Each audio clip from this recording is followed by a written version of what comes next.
Welcome to What's America Thinking. I'm Julia Manchester. This week, we're talking all about a Biden versus Trump rematch in November. Both candidates clinched their party's nominations after Georgia, Mississippi, Washington State, and Hawaii held their primaries earlier this week. But still up for debate is who will be Trump's running mate. It's time to go on the record with the one and only Scott Tranter, Director of Data Science from Decision Desk HQ. Scott, thanks for joining us. Trump's holding his Veep stakes and apparently pressing his would-be running mates on whether they would have certified the 2020 election results. Who is leading the list so far, and how could their answers ultimately impact their chances? Well, it looks like it could be, we saw Katie Britt last week give the State of the Union response.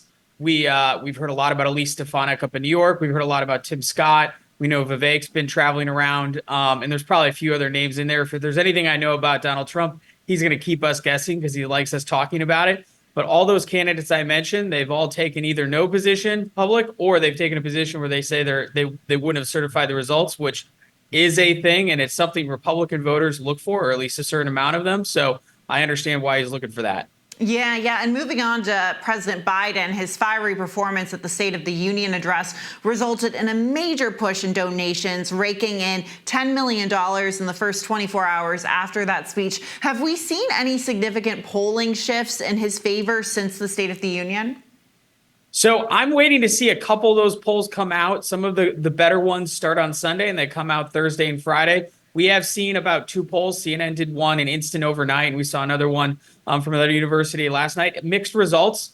If you're a Democrat, you thought he did well. If you're an independent, so far mixed results. And if you're a Republican, you didn't like what you saw. So not super surprised on that, but we'll see some more as the week goes on. But I expect we're going to see at least a small uptick, simply because that's what we see in State of the Union speeches. Short of completely falling over, which he did not do, most people like what they see in the State of the Union. We can't talk about the State of the Union address without mentioning Alabama Senator Katie Britt's rebuttal. Many critics panned that performance. How bad was the backlash, and will this ultimately hurt her or hurt the GOP's chances when it comes to appealing to women voters?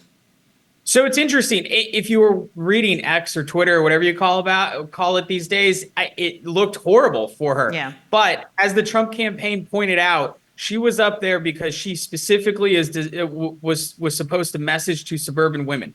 I'd like to see some polling, some quantitative data, not some qualitative assessments. I personally thought the speech was a little bit stilted, but she wasn't speaking to my demographic. And so we'll see what it comes out when we see some of these suburban demographic come out and tell us what they thought. Yeah, that's interesting. A number of Republican sources told me essentially what the Trump campaign said. So good point about the demographics, and we'll be watching for those polls. Speaking of Katie Britt and the Veep stakes, we know that South Dakota Governor Kristi Noem and House GOP Conference Chair Elise Stefanik both made the cut for Trump's VP list.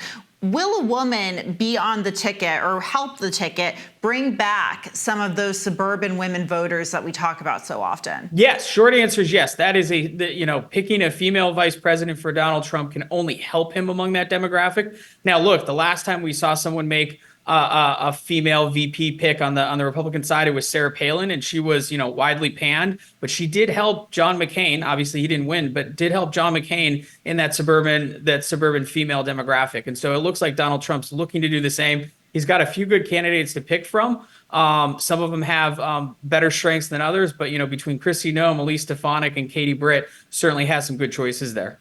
Switching gears to Capitol Hill, former special counsel Robert Hur testified this week on his handling of Biden's classified documents investigation. Could this play as a bigger issue heading into the 2024 election?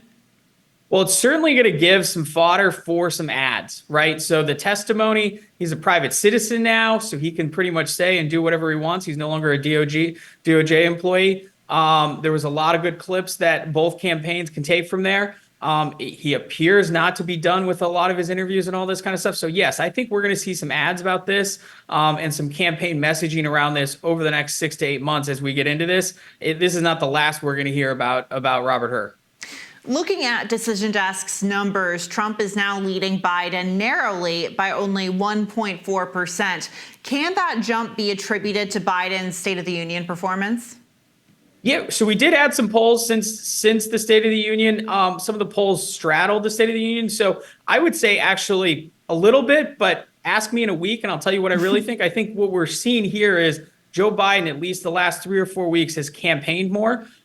His campaign started ads right after the State of the Union, so we'll see where that goes. But I think this is just the natural tightening of the race, and in another week, once we get some of these State of the Union polls out post.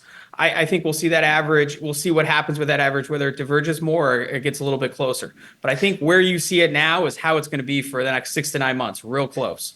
Scott, we ask you this every week, and there's been some rumbling, I think, in the press about RFK Jr.'s potential running mate. I'm hearing Aaron Rodgers floated as an idea. Tell us, what's the latest with his campaign? So the latest with this campaign, the VP stuff definitely caught my attention. But what I think people should really be looking at is his ability to get on the ballot. He's talked a lot about joining the Libertarian ticket, which they're on the ballot in all 50 states already. That'd be a boost to him. Not a lot of talk about him joining No Labels, but what his campaign or his allied super PAC has been able to do is get him on the ballot in Georgia and Arizona, which means he's got some organizational heft. That was what everyone was looking for. He talks a big game, but can he actually get on the ballot? He got on those 2 states. So it looks like, based on that, I think he could probably get on a few more states that are certainly going to matter in the fall. And there's always that Libertarian ticket. His campaign's moving along. He may be getting made fun of a lot, but he's raising money, he's making news, and he's getting on ballots. Yeah, and as you point out, on the ballot in 2 very important swing states, so could make a difference. Switching gears to TikTok, that app is at risk of being banned in the U.S., with Biden saying he would sign the proposed legislation if it reached his desk. But Trump's changing his tune now, opposing any type of ban on the social media platform. Are we seeing any data on how young voters are reacting to this messaging or to the threat of TikTok being banned in the U.S.? So yes, there has been a little bit of public polling on what voters 18 to 35 think about the TikTok ban, and a lot of them don't approve of it.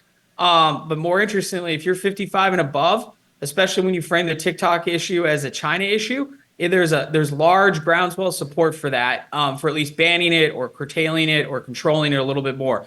And the interesting part is, if you're over 55, you vote at a higher rate than you do the 18 to 25. And I think that's why you see banning TikTok as a bipartisan issue. President Biden doesn't come out often and say he's going to sign something, especially something that so many Republicans in the Senate and House support. Yeah, and speaking of Republicans on Capitol Hill, Speaker Mike Johnson's GOP majority took another major blow this week as Congressman Ken Buck, who is a Republican from Colorado, announced he will retire from Congress. Scott, the GOP already has a razor-thin majority. How will this play out, and will it be harder for Republicans to ultimately negotiate on key pieces of legislation? It'll be extremely hard. Ken Buck could have stayed through the end of the year. We knew he was going to retire. Yeah. We thought he was going to stay to the end of the year. He says he's out next week. I mean, this has implications all over the board. That gives them a 2-vote margin. And we have, Whip Steve Scalise, who, definitely a vote, but not always there for votes either. It also has some implications for this fall. Lauren Boebert could decide to run in that seat. That creates some interesting special election setups and kind of shuffles the board in Colorado, and could certainly have some impacts on the margin. And Ken Buck said something pretty ominous on the way out. He said, don't worry about me, worry about the next 2 or 3 who might retire. So that tells me that there could potentially be more. Yeah, and speaking of Boebert, does his retirement, or early retirement, I should say, help or hurt her running in that district? Look, his district is a lot more Republican than her last one, and it's new for her. She's already said she's going to go run in a different district than she is now. It can't hurt for her to do it. She's got good name ID. She's going to raise some money. She's still very controversial. But if I were her, I'd be taking a serious look at it, because it affords her an opportunity, another bite at the apple that might give her a better chance in the district she's running in now.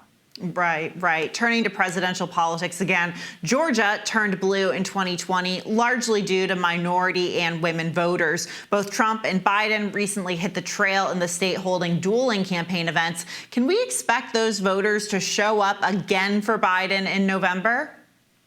Well, the polling says that Biden has some trouble with his original 2020 coalition, specifically among African American and Hispanics. Potentially among independent women. We're a long ways away. I think it's fair to him to expect it, but he's still got to earn it. And I think that's what we're seeing in some of the polling. Not everyone's completely as sure, especially in Georgia, about him as they were before, and Georgia's going to be razor thin. And Scott, Nikki Haley, we haven't chatted about her in a few days or so, but Nikki Haley dropped out obviously after Super Tuesday. Is Trump doing anything to try to unify GOP voters who aligned with Haley and welcome them into the fold?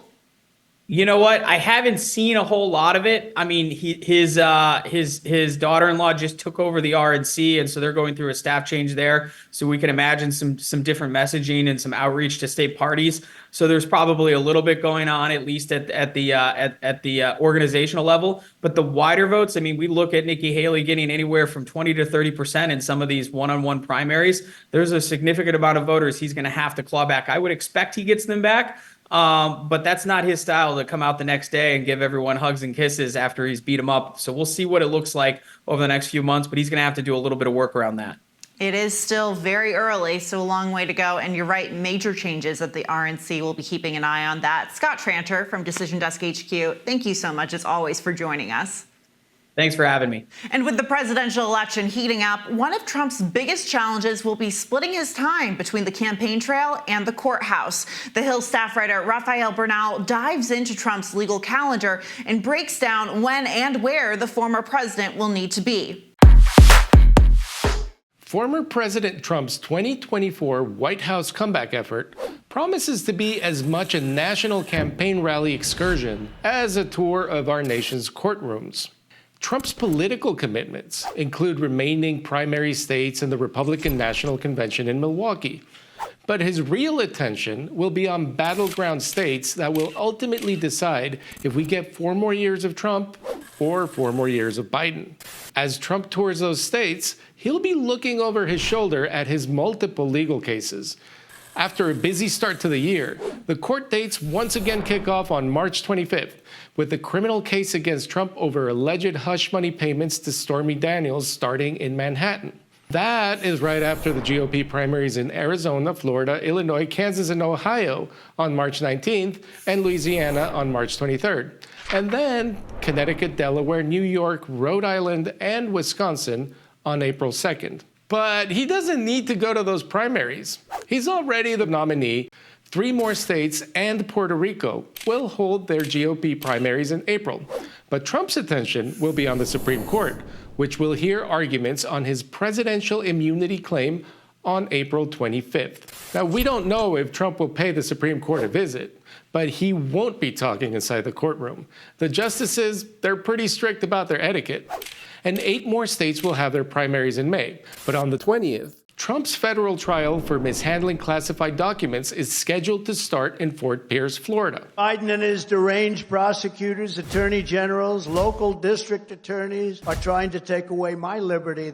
Now, June is an easy month officially, with the last 4 GOP nominating contests and no scheduled trial dates. But by then, the presidential campaign will be on the final stretch toward the conventions. And Trump will be in Milwaukee for the Republican convention from the 15th to the 18th of July. And then campaign season will really be on. August may have Trump going to battleground Georgia, but specifically to Fulton County, where the district attorney wants his election interference trial to start on August 5th. And from then on, it's easy sailing, relatively speaking. Democrats will have their convention in Chicago from August 19th to the 22nd, and the general election is on November 5th. Trump's court dates will dictate his schedule this year, but he often uses these appearances as campaign events anyway. And it might seem tough to juggle a campaign and all these trials, but remember, the other guy, he's expected to campaign while running the country. That's it for What's America Thinking. Come back next week. Be sure to like, share, and subscribe to the Hill's YouTube channel. And as we continue to dive into America's biggest issues, we want to hear from you. Leave your comments and let us know what's on your mind.